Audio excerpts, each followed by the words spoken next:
It's definitely difficult, and like Cody and Anda's situation was particularly difficult because they were both pretty young guys, and having a good relationship like between two of them is a double-edged sword, because like, yeah, they'll be more comfortable and open with each other, maybe with criticism, but the bad thing is like there's a good chance this creates like a schism on the team where it's like they're going to be more close than everyone else and it's going to break apart. Yeah.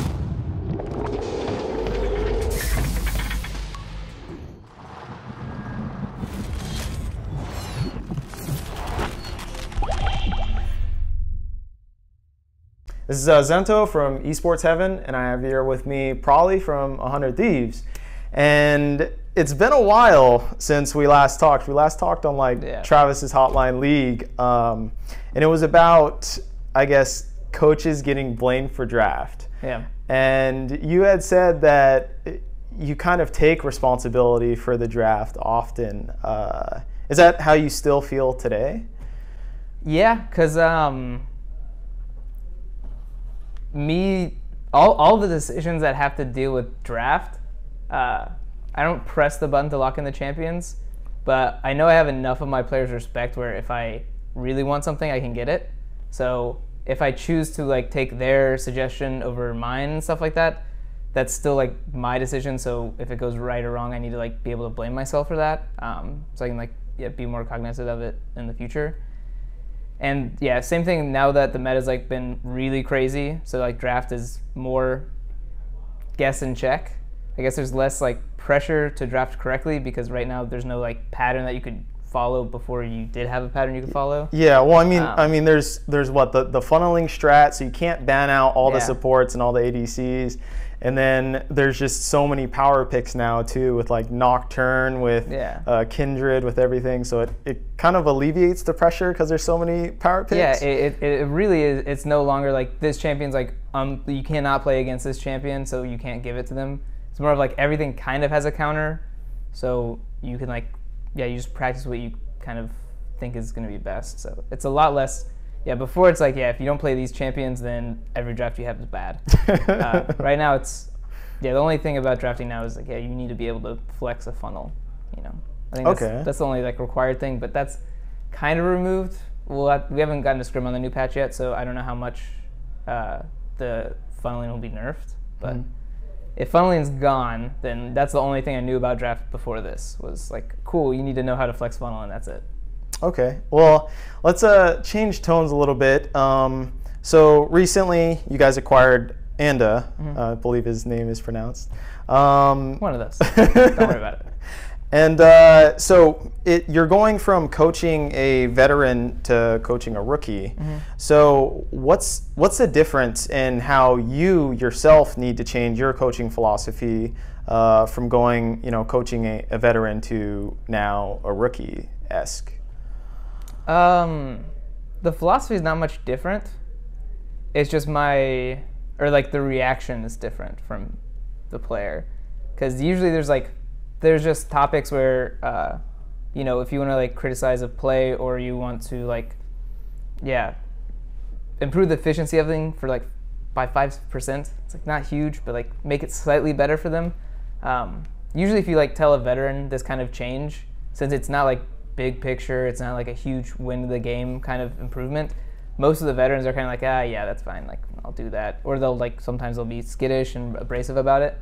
But with a rookie player, like every suggestion I make, he's like really grateful about. So usually I'm like ready for me to explain why he should do this, have defense on like my reasoning. But with him, he's just like, yeah, okay, that sounds good. I'm like, you sure you don't want to like fight me on this? So I'm always ready for like why I need to make them believe this. But yeah, Andy's pretty much like, I think he's the first like rookie I've coached, like since I have some coaching like skill set since then. And yeah, it's really nice. He's like very open to like everything. And right now I'm pushing him to be the opposite, which is like more opinionated himself. Because I think right now he wants to like fit in more, and I want to make sure like we don't crush him into our system and we build a system with him. Okay, so I was watching the heist video, and there was an explanation that Anda and Cody's son have like this pre-existing relationship with each other from being on the same team as before, right? Yeah. So how much credence, I guess, do you take that into account when building a team or building a roster, previous existing relationships? Because you also had a relationship with Ryu over in H2K, so that must have been somewhat of an influence for you to select Ryu as like a mid laner, right? So how is it important from player to player relationships when looking at a roster move? It's definitely difficult, and like Cody and Anda's situation was particularly difficult because they were both pretty young guys, and having a good relationship between two of them is a double-edged sword, because like, yeah, they'll be more comfortable and open with each other, maybe with criticism, but the bad thing is like there's a good chance this creates like a schism on the team where it's like they're going to be more close than everyone else, and it's going to break apart. Yeah. Or maybe they have their own kind of like meta, but they are honest with each other, not with others. So well, I mean, doesn't that kind of develop too with say Someday and Ryu, for instance? Yeah. I'm just guessing, but since they're Korean and like they can speak fluently with each other and things, it maybe might create this gap from the other players. Like, have you experienced that too? Or? Oh yeah, absolutely. I've definitely, when the roster was being put together, I had a conversation with both of them about this, because they're both veterans, so they would take it a lot better and understand where I'm coming from. With Andy and Cody, I had the exact same conversation, but like the takeaways were different, compared to like Ryu and Someday, where I felt like they understand that this can be a bad thing. And I think, yeah, Cody and Anda are still on the bright side of life, very optimistic. So I think they took my advice with like a grain of salt, because I don't think they've experienced what it can do. So they're kind of like, all right, we'll try not to make this a problem, but I don't think they've experienced what happens when it is a problem. So yeah, I definitely made sure I talked to like Ryu about that, because yeah, I think two Koreans on one team, it's very easy for them to turtle shell together. Yeah, and I think that's a really fast way to destroy a team, I think. Even though it doesn't sound destructive, having like two people close, it becomes really destructive, because the closer they get, the more pulled apart the rest of the team gets. So I've definitely been a part of teams where like cliques have formed and it creates problems. So with Cody and Andy, I made sure to let them know about it, make them aware of it, and then now we're just monitoring it and seeing how it goes. Okay, that's pretty cool. So I wanted to talk about kind of the power scheme of 100 Thieves as an organization versus Pr0lly.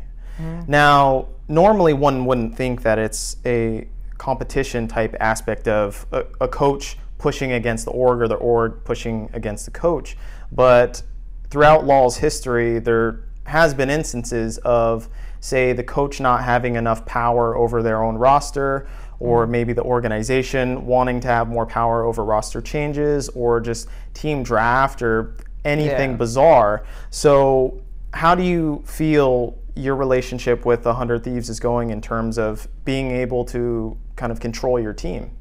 The relationship is really good, and it's definitely a big reason why I decided to sign on with them, was because like they wanted to give this freedom, and they didn't want to have this kind of like responsibility to micromanage this. So already going into it, I had like a really good feeling of what I was able to do. And although this is our first roster move, they were really like accepting of it, I guess. I made sure I told them like all the like steps of like what we tried to do and like what we need to look for in the future, kind of thing. And so they're pretty much accommodating to like everything that I could have wanted, really. So I'm really happy with what they've been able to do with this roster when everything was getting really hectic towards a couple of weeks ago. And yeah, I personally have like a, fear in me, because like this is a big organization. They have this huge franchise spot, and like I have all this responsibility, so I'm really making sure each move is well thought out. Like I don't get to have a moment of like weakness where I'm like, screw this, let's just do this instead. It's like, so everything has to be really coordinated and laid out. and now we have this roster that we're looking at. So I like the pressure because I want to maintain this relationship because they gave me this like ability, this power, and I need to make sure I'm using it properly. Yeah, you're like Spider-Man, right? Like yeah, great power comes great responsibility. That quote's endless. It works everywhere.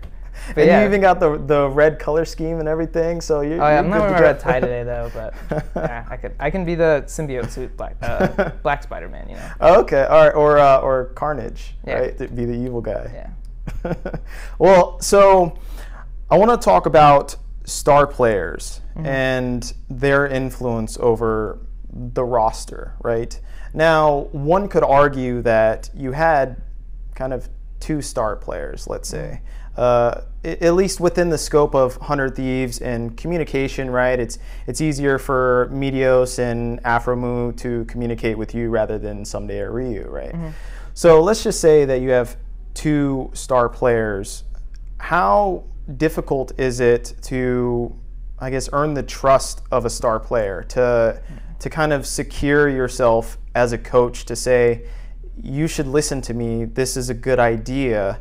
And how is that dynamic different from a regular player or maybe even a rookie player? How is that power dynamic, how do you structure that? I don't think there's a really good answer for that, honestly. Like, I don't think there's a systematic approach. Well, let me go towards one instance in which seems familiar, at least to everyone within the scene, which is Bjergsen. It's obvious that Bjergsen has quite a lot of say within TSM, and in the same sense, if you're a coach for TSM, you probably want to get on the good side of Bjergsen, right? Like you want to be able to be amicable and yet also have him kind of listen to you and earn his respect, because once you earn the respect of Bjergsen or a star player, then you probably get the respect of the entire team. So how do you manage that as a coach? You know, like how do you, I guess, kind of schmooze or impress one of your players? I don't think it's a thing that you can really like force or fabricate. I really think it's really lame answer, but seriously, like putting forth like more effort than they are, I think is the only way to really make it work. Because like you're, as a coach, like you don't have like the influence of in-game stuff, so you have to like do twice as much stuff, because you can't just like go play solo queue and then be like, oh, I'm doing my job because I'm playing solo queue right now, which is like the pro player can end scrims and just go play solo queue, and I'm not gonna say anything. Like, good job for playing solo queue, guys. So then I think you just have to put forth like enough work where they can respect your work, because if you want to just get respect because of your title, like I'm the coach, respect me, I think you're gonna have a really bad time. Unless you're maybe Korea. I think that probably works in Korea. You know, if you're an older person, they're just like, you know, you're older than me, gotta respect. So I don't know. I always go into all these like the iterations in Europe, roster iterations, and then like this year too. I've never gone onto it like hunting for someone's respect, but mostly like being really self-aware of what I'm doing and being like really critical of like my own work. And hopefully that will be enough to get respect, because if that isn't enough, then I think I probably don't have the ability to get it anyways. So I kind of play that one card of like, I'm going to work really hard and I'm going to let you see it, and we'll go from there. Okay. Yeah. I wish there was an easy one where it's just like, you know, just first day I just got to beat him down and then they'll respect me. It's like, I don't have any like strong arm strategies or anything like that. I mean, that'd be nice if you could just like, you know, physically punish your that'd players be great. and just whip them into shape, literally. That'd be a lot less stressful if I could just be like, go in one day and be like, hey, you're going to respect me now. And they're like, oh, yes, sir. I'm like, whoa. Well, maybe you should take cues from like Koma, you know, with his belt and everything. Yeah, I know. Yeah. Because the Western style of coaching, because I've only heard rumors of Korean coaches. I think the Western coaches have a lot more like difficulty to go through to like get their like the correct position they need to like do their job right. So yeah, I think until we find out like, or until like the whole culture, like not our team's culture, but like the entire League of Legends like esports culture like respects coaches and like they want them, I think it's going to be each team is going to be struggling for their coach to like kind of get the spot he needs. Well, talking about respecting coaches, what I found strange within the League of Legends culture is coaches living with their players or living with their team.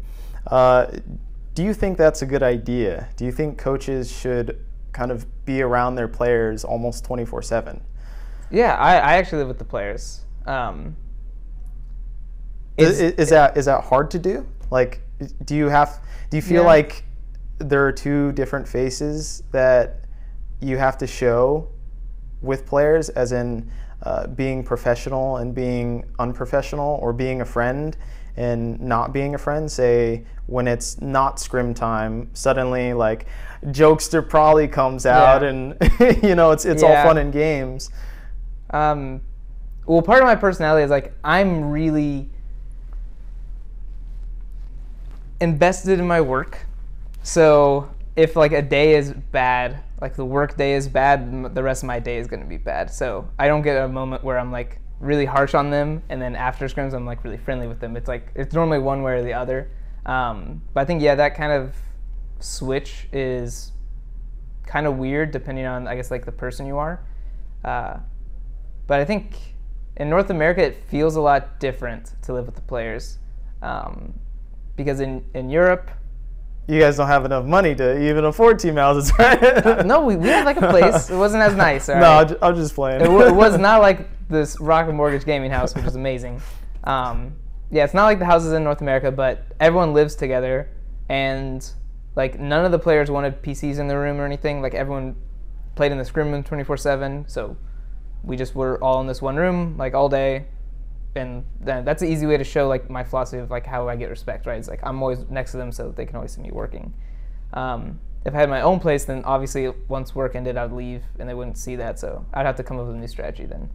But in North America, it feels a bit weirder to live with them because everyone is much more like individualistic, and like people want to go into their room and stream and stuff, and like scrim day's over, so they want to like take a break and like not have to be around everyone anymore. So this is very new, like kind of culture. I'm still kind of getting used to, because the European one was like we're just all together all the time, no matter what. So being with them felt more natural because, that's where we'd figure out like the most important things about the game. It's like when we're casually talking about it, and it like the problem's gonna be like on the back of our mind. But I kind of don't get that process here because everyone kind of like, once the scrim day's over, everyone takes a break. So it does feel a bit weird in North America to be with the players as opposed to when I was in Europe for the last 3 years. Maybe that ends up changing, and we'll take the approach that I think most North American teams are doing, where it's like office and then living area. Okay. I think that's probably going to be what the future looks like. That's really all I have for you. Is there anything that you want to say to the fans at all? I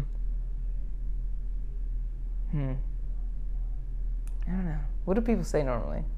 Like, we're looking to bounce back. We're trying to do better this year, even though we got second place last year. So I guess technically you would just have to win the entire thing. But something honestly, cliche, that's cliche, but I mean that is true. We are looking to do better than last split. We don't want to finish second again. We want to actually get the championship. So wish us luck. All right, this has been Azento from Esports Heaven and Pr0lly from 100 Thieves. Thank you for the interview. Thank you very much. I assume if you made it this far, you probably enjoyed the content. So if you did, subscribe, and also check out my other content that's more analytical and opinionated. But otherwise, keep it locked at esportsheaven.com, and I'll see you next time. Peace.